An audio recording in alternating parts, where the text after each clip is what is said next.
সুনামগঞ্জে বন্যা পরিস্থিতির কিছুটা উন্নতি হয়েছে, কমছে সবকটি নদ নদীর পানি।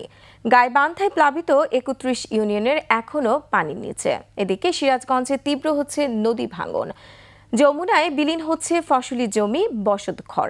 প্রতিনিধিদের সহায়তায় আরো জানাচ্ছেন খুরশিদ আলম মুকুল।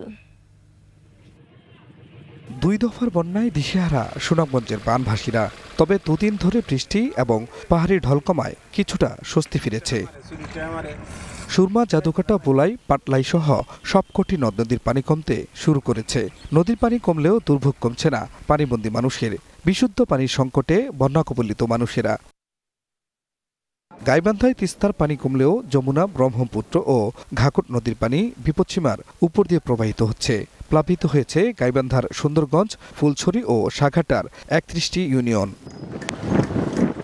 সবচেয়ে বেশি বিপাকে চরাঞ্চলের বাসিন্দারা। বিদ্যালয়গুলোতে পানি থাকায় বন্ধ রয়েছে পাঠদান।